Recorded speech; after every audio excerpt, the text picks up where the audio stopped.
नमस्कार। शिक्षा की बात हर शनिवार के इस नए अंक में मैं आप सभी का स्वागत करता हूं। हम आज फिर शिक्षकों और बच्चों के कुछ प्रश्नों के साथ उपस्थित हैं। आज हमारे बीच शिक्षा के अपर मुख्य सचिव डॉक्टर एस सिद्धार्थ उपस्थित हैं, जो आपके प्रश्नों का जवाब देंगे। मैं आपका हार्दिक अभिनंदन करता हूं, स्वागत करता हूं सर। सर, हम कुछ प्रश्नों के साथ हैं। पहला प्रश्न है सिकेंद्र कुमार सुमन जी का। ये राष्ट्रपति पुरस्कार विजेता हैं, न्यू प्राथमिक विद्यालय तरहनी कुदरा कैमूर से है। इनका कहना है सर कि आधार नहीं होने के कारण अधिकांश विद्यालय बच्चों को वापस कर दे रहे हैं। आधार बनवा के लाइए और तब फिर नामांकन होगा। सर, ऐसे में क्या करना चाहिए? देखिए, हम लोगों ने सभी को बहुत स्पष्ट इंस्ट्रक्शन दिए हैं कि जैसे ही बच्चा अपने क्लास का पूरा कर लेता है, उसे उसके क्लास में एडमिशन कराना है।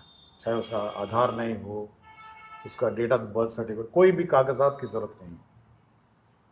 नामांकन लिखवाएगा और ये टीचर और जिला प्रशासन का काम है कि उसके जो दस्तावेज है, उसका बर्थ सर्टिफिकेट है और आधार है, उसको बनवाना है। किसी भी बच्चे को स्कूल से वापस नहीं भेजना है कि उसका कोई कागजात, आवासीय प्रमाण पत्र, आधार या इवन डेट ऑफ बर्थ अगर उसका बना नहीं हो तब भी उसको वापस नहीं करना है। ये जिला प्रशासन का काम है, प्रखंड विकास पदाधिकारी हैं, पंचायत का है जी। इन लोगों का काम है कि वो अपने सभी दस्तावेज उस बच्चे का बनाए जी। हम लोगों ने समय दिया है उस कागजात बनाने का जी। लेकिन मैं सभी शिक्षकों से अनुरोध करता हूं कि ऐसे कोई भी बच्चे को वापस नहीं करें जिसका दस्तावेज अपूर्ण हो। हमारा लक्ष्य है कि 100% बच्चों का नामांकन विद्यालय में हो और ऐसा कोई भी बच्चा गांव में नहीं घूमे जो विद्यालय में नहीं पढ़ता। एक मिली भटनागर है, प्राथमिक विद्यालय हरदोई टोला बलीगढ़ रूनी सैदपुर की। ये कहती हैं कि गुणवत्तापूर्ण शिक्षा को ध्यान में रखते हुए छोटे बच्चों की कक्षा हेतु दीक्षा जैसे ई लर्निंग प्लेटफॉर्म को बेहतर बनाने के लिए हम शिक्षक क्या कर सकते हैं? देखिए, सबसे पहले जो छोटे क्लासेस हैं जी, उसमें बच्चों को पढ़ाना सबसे कठिन काम। बिल्कुल। देखिए, बड़े कम से कम एक अक्षर ज्ञान तो जान ही जाते हैं, गणित ज्ञान जान जाते हैं। बिल्कुल। लेकिन जो सबसे छोटा बच्चा होता है, जो क्लास 1 और क्लास 2 का बच्चा होता है, उसको पढ़ाना सबसे कठिन काम है। और जब तक आप कोई इनोवेशन और इनोवेटिव और उसके रुचिपूर्ण तरीके से उसको नहीं पढ़ाएंगे, तब तक वो बच्चा शिक्षा ज्ञान ग्रहण नहीं करेगा। तो ये जो प्लेटफॉर्म है, दीक्षा जो प्लेटफॉर्म है, इसमें सभी लोग अपने अपने एक्सपीरियंस शेयर करते हैं, अपने अपने टूल्स शेयर करते हैं और सभी हमारे टीचर्स को भी ये प्लेटफॉर्म, जो भी दीक्षा है और इसी प्रकार के बहुत सारे अन्य प्लेटफॉर्म्स हैं, जहाँ पे छोटे बच्चों के लर्निंग टूल्स को के माध्यम से उसको सिखाना चाहिए और तभी आपकी जो उस लेवल के बच्चों की गुणवत्तापूर्ण शिक्षा पूर्ण होगी। सर, एक सुहानी सिंह है, मध्य विद्यालय अमरपुरी हरनौत नालंदा की। ये कहती हैं कि सर, शिक्षा विभाग के शीर्ष अधिकारी को टीएलएम मेला में शिरकत करते हुए आश्चर्य और खुशी दोनों हुआ। हम सभी ने अपनी अपनी क्षमताओं के साथ प्रदर्शन भी किया। सर, मेला में आकर आपको कैसा लगा और इस मेले की नियति विभाग किस रूप में देख रही है? उस दिन बहुत व्यस्त था जी, लेकिन मेरी अपनी रुचि थी कि टीएलएम मेला में मैं जरूर जाऊँ और मैं किसी तरह समय निकाल के गया और मैं सारे स्टॉल गया। मेरे ख्याल से जितने भी टीएलएम थे मैं सबके स्टॉल्स किया और मुझे लगा कि जो उत्साह टीचर्स में है और जो जोश है कि बच्चों को कैसे इनोवेशन के माध्यम से पढ़ाया जाए, चाहे वो उर्दू हो, चाहे वो मैथमेटिक्स हो, चाहे वो साइंस हो, चाहे इंग्लिश हो, चाहे हिंदी हो, जो उत्साह वो टीचर्स में मैंने देखा जी, वो बहुत ही काबिल तारीफ है। और अगर ये उत्साह मेरे सारे जो टीचर्स हैं विभिन्न स्कूलों में जी, अगर यही उत्साह रहे जी, तो मेरा अपना मानना है कि शिक्षा व्यवस्था को मतलब शीर्ष पे पहुंचाने से कोई नहीं रोक सकता। और मैं बार बार कह रहा हूं, मैं एससीईआरटी को भी मैंने कहा कि भाई जो इन्होंने टीएलएम क्रिएट किए जी, उसको आप डॉक्यूमेंट करिए, उनके वीडियोस बनाएं और इसका प्रचार प्रसार सभी स्कूल्स में करें ताकि सभी स्कूल के जो टीचर हैं वो इसका उपयोग करें। बिल्कुल सर। और सभी भाषाओं में था। मैं बहुत ही आश्चर्य था, मतलब इवन उर्दू जैसी भाषा जी। और हिंदी, इंग्लिश, मतलब जो हम सोचते हैं कि केवल साइंस में ही टीएलएम संभव है या मैथ्स में संभव है, तो भाषाओं में भी टीएलएम मैंने देख के मुझे बहुत अच्छा लगा। और मैं सबको बधाई भी देता हूँ जो टीचर्स हैं। मैं समय ज़्यादा दे नहीं पाया उसे, और मुझे दुख है कि मैं ज़्यादा समय दे नहीं पाया। मुझे लगा कि जो ज़्यादा समय मुझे देना चाहिए था, बट मैं उनके उत्साह के लिए उनको बधाई देता हूँ। और ये प्रेरणा वो सभी अपने जब जब गाँव में, स्कूलों में जाएंगे, और ये भावना और ये प्रेरणा वो अपने इलाके के बाकी स्कूलों में बिखरेंगे, यही मेरी आशा है। बिल्कुल सर। सर आप बहुत खुश भी थे, जो शिक्षक बता रहे थे कि उनके नहीं, मैं लिए बहुत खुश था, मैं बहुत खुश था। और मुझे जोश देख के मैंने पहली बार मैं बिहार दिवस में भी मैंने जोश देखा, लेकिन ये तो केवल टीएलएम का जोश था। तो इस जोश को बरकरार रखें हमारे टीचर्स, और शिक्षा में, बाकी शिक्षाओं में भी ये जोश बढ़े, यही मेरी आशा है सभी उस दिन के टीएलएम के जो टीचर्स हैं। एक ऋतुराज जायसवाल है, उत्क्रमित मध्य विद्यालय मोहनपुर समस्तीपुर के। इनका कहना है कि सर, गुणवत्तापूर्ण शिक्षा और जीवन मूल्यों पर आपका फोकस रहता है। अभी ग्रीष्मावकाश के दौरान प्रारंभिक विद्यालयों के बच्चे घर पर रहेंगे, क्या विभाग इस दौरान कुछ सामग्री उपलब्ध करवाने की सोच रहा है जो बच्चों के जीवन मूल्यों में सकारात्मक बदलाव ला सके, साथ ही अभिभावकों को भी बच्चों की लर्निंग की प्रक्रिया में शामिल देखिए, कर इस बार हम लोगों ने सोचा है कि जो समर वेकेशन है जी, हम लोग सभी बच्चों को होमवर्क देंगे। और इस बार तो ग्रीष्म अवकाश भी है जी, हमारे टीचर्स को छुट्टियां भी हैं, तो सभी बच्चों को इस बार होमवर्क मिलेगा जी, और अपने अपने कक्षा के ज्ञान स्तर के अनुसार होमवर्क। और मैंने ये कहा है कि एक बेसिकली प्रोजेक्ट बेस्ड होमवर्क होना चाहिए, जो जूनियर क्लासेस के, सीनियर क्लासेस के तो रिवीजन है, फिर मैथमेटिक्स है, इंग्लिश है, लेकिन जूनियर क्लासेस में प्रोजेक्ट बेस्ड लर्निंग है। जैसे आपके गांव में किस प्रकार के पेड़ हैं और किस प्रकार के पत्ते हैं, तो पत्ते इकट्ठा करके लाएं। इसमें आपको कोई मतलब व्यय भी होना नहीं, या आपके गांव में कितने प्रकार के आपने चिड़ियों को स्पॉट किया, कितने प्रकार के जानवर आप देखे। तो इस प्रकार जो छोटे छोटे क्लासेस हैं उनको हम लोग प्रोजेक्ट बेस्ड लर्निंग में सहायता करेंगे। या जो सूखा है, या बिल्कुल अतिवृष्टि है, क्लाइमेट चेंज है, इस पर आप कुछ करिए, चित्र बनाइए। तो इस प्रकार के हम लोग एक्सरसाइज देंगे, और आशा करेंगे कि समाज से जुड़े हुए जो, और वातावरण से जुड़े हुए, और अपने परिवेश से जुड़े हुए जो होमवर्क है उस पर वो ज्यादा ध्यान। एक प्रधान शिक्षक है, मुझे लग रहा है रवि रोशन कुमार, राजकीय मध्य विद्यालय माधोपट्टी केवटी दरभंगा के हैं। इनका पूछना है कि सर, प्रधान शिक्षक एवं प्रधानाध्यापक के लिए विद्यालय संचालन हेतु कोई हस्त पुस्तिका अथवा निर्देशिका उपलब्ध करवाई जा सकती है? हम लोग एससीईआरटी को बोले हैं, वो एक गाइडलाइंस बना रहा, आज ही ड्राफ्ट मैंने उसका देखा है, तो गाइडलाइंस बन रही है, ऑलमोस्ट ड्राफ्ट बन गई है, और इस ड्राफ्ट को हम लोग पब्लिश करेंगे फॉर कमेंट्स। मैंने कहा है कि इसको प्रिंट करके देने से अच्छा है पहले कमेंट्स ले लिया जाए कि कोई संशोधन की आवश्यकता है। एक बार कमेंट्स में आ जाएंगे संशोधन के साथ, फिर हम इसका प्रसारित करेंगे जी। एक दीपिका आनंद है, उच्च माध्यमिक विद्यालय हांसी जलालगढ़ पूर्णिया की। ये कहती हैं कि आज के परिवेश में नैतिक शिक्षा को पाठ्यक्रम में शामिल करना अत्यंत आवश्यक है, क्योंकि शील, विनय, आदर्श, श्रेष्ठता तार बिना झंकार नहीं है। शिक्षा क्या स्वर साध सकेगी यदि नैतिक आधार नहीं है? और बिहार के सरकारी विद्यालयों के पाठ्यक्रम में नैतिक शिक्षा को शामिल नहीं किया गया है, इस पर अपना मत। देखिए, ये सोशल साइंसेस का पार्ट है, और मैंने कोशिश की है कि कुछ नैतिक शिक्षा मैंने कवर्स में भी लगाए हैं जी, मतलब किताब के पीछे वाले कवर, अंदर वाले कवर, उसमें भी मैंने लगाए हैं जी। और मेरा अपना मानना है कि शिक्षा में नैतिक शिक्षा सबसे महत्वपूर्ण। मतलब कोई मनुष्य जी बिना नैतिकता के अन्य कोई शिक्षा का ग्रहण करता है तो बेकार है।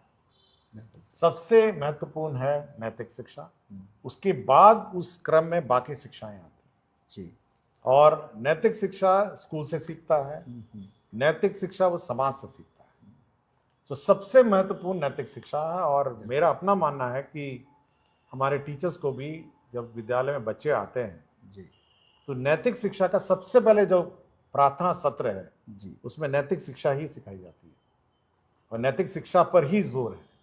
तो जो प्रार्थना सत्र है उस पर ये जोर डालना चाहिए और सभी शिक्षक भी नैतिक शिक्षा, बाकी गणित है, अंग्रेजी है, भाषा है, ये सब द्वितीय क्रम वाली शिक्षा है। प्रथम तो टॉप में नैतिक शिक्षा है। अच्छे बच्चे बने, हाँ, तभी देखिए समाज उसी से चलता है। बिल्कुल। समाज आपके केवल गणित और भाषा से नहीं चलता है या साइंस से। जब तक नैतिकता नहीं रहेगी, ज्ञान से, ज्ञान अगर नैतिकता के साथ नहीं चलेगा तो उस ज्ञान का कोई अर्थ नहीं। बहुत बहुत बहुत लाभप्रद है सर। कि अंजू कुमारी हैं गोनवा पोआरी उच्च विद्यालय से, ये कह रही हैं कि शिक्षा के क्षेत्र में बिहार में महिलाएं काफ़ी अच्छा कर रही हैं। तमाम शैक्षणिक परीक्षाओं के परिणाम सही टीएलएम मेला इसका जीता जागता उदाहरण है सर। मेरा अनुमान कहता है कि टीएलएम मेला में 80% महिलाएं थी। जी बिल्कुल बिल्कुल। संख्या में बेशक कम हो सके, मतलब जी टीचर्स में 50% है और 35 से 40 है, बट टीएलएम मेला में 80%। बिल्कुल। तो इनका यही सवाल है कि फिर भी ऐसे बहुत सारे क्षेत्र हैं जहां लड़कियों की सहभागिता बहुत कम है, जैसे घुड़सवारी, फोटोग्राफी, एरोप्लेन चालक, तैराकी इत्यादि। क्या इस पर भी विभाग कुछ सोच सकते हैं? देखिए, इसकी अपने रिसोर्सेज की सीमाएं हैं जी, और कोशिश जरूर होनी चाहिए जब जब मौका मिले तो ये सब में मतलब पार्टिसिपेट करना चाहिए, लेकिन अपने रिसोर्सेज की भी सीमाएं हैं। कोशिश तो करनी चाहिए। बिल्कुल सर। एक अभी सर आपने भ्रमण किया है बीहट विद्यालय मध्य विद्यालय के लिए, तो उसके संबंध में एक प्रश्न है कि अभी आपके द्वारा मध्य विद्यालय बीहट भ्रमण किया गया है, आपको कैसा लगा? और एक विद्यालय में वो प्रमुख 5 चीजें क्या होंगी जो आप सबसे पहले देखना चाहते हैं? देखिए, वो गांव बहुत ही महत्वपूर्ण और बहुत ही इम्पोर्टेंट गांव है जी। और कुछ मेरे मित्र आईपीएस जो हैं उसी गांव से अरे वाह, ताल्लुक रखते हैं। हाँ। तो मुझे उस गांव में जाने का इच्छा थी कि इस गांव में, तो मुझे लड़कियों ने बुलाया था जी, और लड़कियों के बुलाहट पे मैं गया था। मतलब इनविटेशन लड़कियों का था, लड़कियों ने सीधा तो मुझे भेजा नहीं था, तो गोल घुमा के कहीं घूमते घूमते इनविटेशन आया था।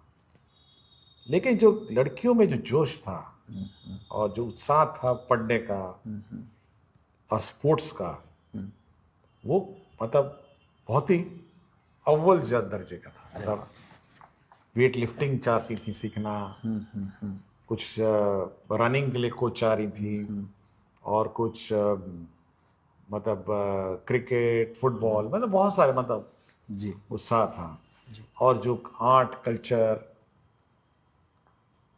और मतलब जो टीचर का, और मैंने एक और चीज देखा कि जो टीचर्स थे, विशेषकर मैं एक महिला टीचर थे, एक पुरुष टीचर थे जी, जो कमिटमेंट था और कि बच्चे हमारे सीखें, बच्चे हमारे उच्च स्तर की पढ़ाई देखें, तो वो कमिटमेंट मतलब नोटिसेबल था। अरे वाह। और स्कूल की अपनी मैगजीन भी थी जी, और स्कूल का अपना ई मैगजीन भी था, प्रिंट मैगजीन भी थी और उन्होंने एग्जीबिशन लगाया था। तो मेरे ख्याल से हमको नहीं लगता कि बेगूसराय में मतलब प्राइवेट स्कूल उस तरह का होगा। अरे वाह। लोगों ने कहा बहुत सारे प्राइवेट स्कूल के बच्चे छोड़ के आए। जी जी। और बच्चों को दुख भी था कि वो पास आउट हो रहे थे। उन्होंने मुझे कॉन्वोकेशन के दिन बुलाया था कि सर अब 8th तो पास आउट हो गए, 9th 10th 11th 12th वाला स्कूल भी ऐसा ही होना चाहिए। तो मैंने डीओ को कहा है कि स्तर में गिरावट नहीं होनी चाहिए, मतलब हमको ये मेंटेन करना चाहिए और हमको निराश उन बच्चों को नहीं करना चाहिए कि 9th and 10th 11th 12th इससे कोई कम हो। बिल्कुल। और मैं चाहूँगा कि जो बाकी राज्य के भी विद्यालय हैं, बहुत सारे अच्छे विद्यालय भी हैं, ये नहीं कहूँगा कि बीहट और स्कूल के बराबरी के होंगे, उससे भी अच्छे होंगे, लेकिन एक स्तर उन्होंने मेंटेन किया। मैंने देखा कॉन्वोकेशन का अपना ड्रेस भी था, उनका पासिंग आउट ड्रेस भी था और उन्होंने पासिंग आउट मतलब सेरेमनी भी किया। तो मुझे अच्छा लगा, मतलब ये बहुत ही सुखद अनुभव था। और लौट के मैंने अपने मित्रों से मैंने शेयर भी किया जो उस गांव के थे कि भाई मैं आपके गांव गया था। अच्छा लगा जी। एक हरिदास शर्मा है, प्रधानाध्यापक हैं मध्य विद्यालय डरहक कैमूर के। इनका कहना है कि विद्यालयों को बहुत सारे संसाधन सामुदायिक सहभागिता से प्राप्त करवाए जा सकते हैं। साथ ही सामुदायिक सहभागिता से शिक्षा व्यापक, सहज और टिकाऊ होती है। क्या विभाग प्रभावी सामुदायिक सहभागिता प्राप्त करने हेतु विद्यालय को एक मार्गदर्शन उपलब्ध कराने का? देखिए, मैंने देखा है, मैं बहुत सारे स्कूल्स देखा। मैं बीआरटी की बात कर रहा था, मैं जगह गया तो एनटीपीसी ने टेबल्स दिए थे, बेंच डेस्क दिए थे, और बहुत सारे स्कूल्स जाता हूँ तो infrastructure state bank of India देता है, कुछ बैंक्स भी देते हैं। ये सुझाव ठीक है कि एक फॉर्मल सिस्टम होना चाहिए। लोग जमीन देते हैं, मतलब वो भी जमीन भी सामाजिक सहभागिता से ही मिलती है, तो हमको कोई परहेज नहीं है। मतलब अगर पब्लिक कंट्रीब्यूट करे इंफ्रास्ट्रक्चर में, लेकिन एक प्लान्ड वे में हो। ऐसा ना हो कि कहीं कुछ और बना दिया और कुछ ऐसे कर दिया कि हमको बाकी प्लान डेवलपमेंट में बाधा आना हो। बिल्कुल। तो एक बार हम प्लान एक गाइडलाइन निकालेंगे इसका जी, कि आपको अगर कंट्रीब्यूट करने हैं अपने स्कूल्स में जी, तो किस प्रकार आप करेंगे। बड़ा यूजफुल होगा सर। एक चांदनी समीर हैं, मध्य विद्यालय दाऊद नगर मुजफ्फरपुर की। इनका कहना है कि वर्तमान परिवेश में शिक्षा का क्षेत्र अत्यंत विस्तृत हो गया है, किंतु कक्षा में आज भी केवल किताबी ज्ञान या इंस्ट्रूमेंटल लर्निंग पर बेस्ड है। हमने टीएलएम मेला में भी देखा कि नैतिक मूल्यों संबंधित प्रदर्शन सिर्फ मेरे द्वारा बनाए गए हैं, जबकि एनईपी में उल्लिखित है कि शिक्षा का असल उद्देश्य एक सभ्य नागरिक बनाना है जो समाज के लिए उपयोगी एवं कल्याणकारी हो। तो क्या करिकुलम में एक नैतिक कक्षा का आयोजन किया जा सकता है?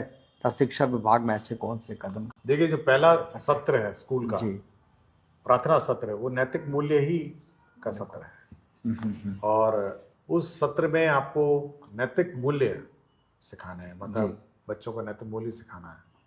तो सत्र तो है, और किस स्तर तक आप सिखाते हैं ये महत्व रखता है कि आप कैसे सिखाते हैं। बट पहला सत्र वो नैतिक मूल्य का सही सत्र है, तो हमारा फोकस जरूर है नैतिक मूल्य किसी पाठ को। एक सिकेंद्र कुमार सुमन है, राष्ट्रपति पुरस्कार विजेता हैं, न्यू प्राथमिक विद्यालय तरहानी कुदरा कैमूर के। आदरणीय एसीएस महोदय, आज के समय में कंप्यूटर शिक्षा अनिवार्य होती जा रही है। वर्तमान में कंप्यूटर शिक्षण की सुविधा केवल मध्य विद्यालय या ऊपर की कक्षाओं में उपलब्ध है।